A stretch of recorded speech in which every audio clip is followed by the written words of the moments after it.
Hi guys, welcome to exam time. And आज की इस वीडियो में हम बात करने वाले हैं procedure oriented and object oriented programming के बीच में डिफरेंस के बारे में। तो आज की इस वीडियो में एक दो नहीं बल्कि इनके बीच में 10 डिफरेंसेस के बीच में बात करने वाले हैं। और एग्जाम के पॉइंट ऑफ व्यू से एज यू नो कि ये काफ़ी ज़्यादा इंपॉर्टेंट क्वेश्चन होता है, तो प्लीज़ वीडियो का एंड तक जरूर से देखना। सबसे पहले ऑस्पेक्ट के बारे में बात करें तो प्रोसीजर ओरिएंटेड प्रोग्रामिंग और ऑब्जेक्ट ओरिएंटेड प्रोग्रामिंग में अप्रोच क्या रहती है। प्रोसीजर ओरिएंटेड प्रोग्रामिंग जो है वो एक टॉप डाउन अप्रोच फॉलो करती है, जबकि ऑब्जेक्ट ओरिएंटेड प्रोग्रामिंग जो है वो बॉटम अप अप्रोच फॉलो करती है। सेकेंड डिफरेंस जो है वो है प्रोग्राम डिवीजन का। यानी क्या होता है कि प्रोसीजर ओरिएंटेड प्रोग्रामिंग में प्रोग्राम फंक्शंस में डिवाइड होता है, जबकि ऑब्जेक्ट ओरिएंटेड प्रोग्रामिंग में प्रोग्राम जो है वो ऑब्जेक्ट्स में डिवाइड होता है।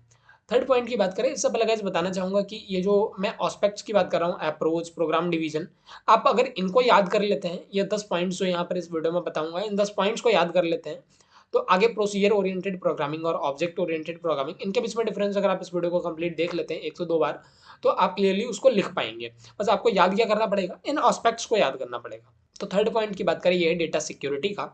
तो प्रोसीजर ओरिएंटेड प्रोग्रामिंग में क्या होता है, less secure as data moves freely. यानी प्रोसीजर ओरिएंटेड प्रोग्रामिंग में सिक्योरिटी जो है वो थोड़ी सी लेस सिक्योर होती है, क्योंकि क्या होता है, डेटा जो है वो फ्रीली मूव करता रहता है।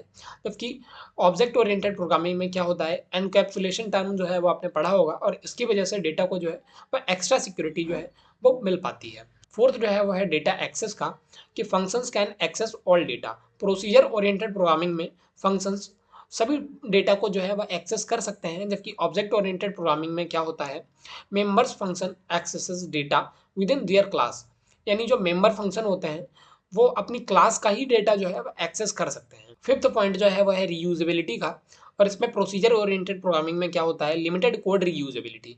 यानी प्रोसीजर ओरिएंटेड प्रोग्रामिंग में कोड रीयूजेबिलिटी ज़्यादा नहीं हो पाती है और ये लिमिटेड होती है, जबकि ऑब्जेक्ट ओरिएंटेड प्रोग्रामिंग में कोड रीयूजेबिलिटी को इनहेरिटेंस के थ्रू काफ़ी ज़्यादा जोर दिया जाता है, और इसकी वजह से ही ऑब्जेक्ट ओरिएंटेड प्रोग्रामिंग में कोड की रीयूजेबिलिटी जो है वो अच्छे से हो पाती है।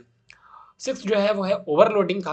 Procedure oriented programming function overloading को सपोर्ट नहीं करती है, जबकि ऑब्जेक्ट ओरिएंटेड प्रोग्रामिंग क्या करती है, फंक्शन एंड ऑपरेटर ओवरलोडिंग को सपोर्ट करती है। और फंक्शन एंड ऑपरेटर ओवरलोडिंग अगर आपको नहीं पता है तो यूट्यूब पर वीडियोस आप सर्च करके देख सकते हैं। आई होप अगर आप एग्जाम के टाइम में ये वीडियो देख रहे हैं तो आपने जाहिर सी बात है कि ये दोनों टर्म्स को पढ़ा ही होगा। एग्जाम्पल लैंग्वेजेस की बात कर लें तो प्रोसीजर ओरिएंटेड प्रोग्रामिंग की एग्जाम्पल लैंग्वेज है सी, पास्कल, बेसिक। जबकि ऑब्जेक्ट ओरिएंटेड प्रोग्रामिंग की बात करें कि कौन सी लैंग्वेज जो है वो ऑब्जेक्ट ओरिएंटेड प्रोग्रामिंग सपोर्ट करती है, तो ये है सी प्लस प्लस, जावा, पाइथन या सी शार्प। एट्थ पॉइंट की बात करें तो यह है फोकस का। प्रोसीजर ओरिएंटेड प्रोग्रामिंग जो है वो किस चीज़ पर फोकस करती है, emphasises procedure steps to solve problem. ठीक है, ये प्रोसीजर पर जो है वो फोकस करती है, जबकि ऑब्जेक्ट ओरिएंटेड प्रोग्रामिंग किस चीज़ पर फोकस करती है, emphasises data, objects that contain data and methods. तो ये जो है वो डेटा पर फोकस करती है। कॉम्प्लेक्सिटी मैनेजमेंट की बात करें तो प्रोसीजर ओरिएंटेड प्रोग्रामिंग का management less effective for complex problem. यानी कॉम्प्लेक्स प्रॉब्लम्स के लिए प्रोसीजर ओरिएंटेड प्रोग्रामिंग जो है वो ज़्यादा इफेक्टिव नहीं है, जबकि कॉम्प्लेक्स प्रॉब्लम्स के लिए ऑब्जेक्ट ओरिएंटेड प्रोग्रामिंग जो है वो बेटर सुइटेड है, यानी जो है ये इफेक्टिव है। बात करें टेंथ पॉइंट की तो यह है पॉलीमॉर्फिज्म का।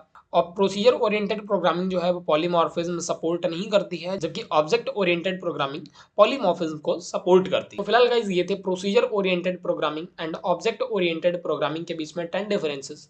आई होप आप लोग को ये डिफरेंसेस जो है वो क्लियर होंगे। पर इसके अलावा ये 10 जो एस्पेक्ट्स हैं इनको आप प्लीज ध्यान रखिएगा, तो एग्जाम में इजिली ये क्वेश्चन बहुत अच्छी तरह से आप लिख पाएंगे। फिलहाल इस वीडियो में बस इतना ही। आई होप आप लोग को ये वीडियो पसंद आया होगा। Thank you so much for watching this video and best of luck for your exams.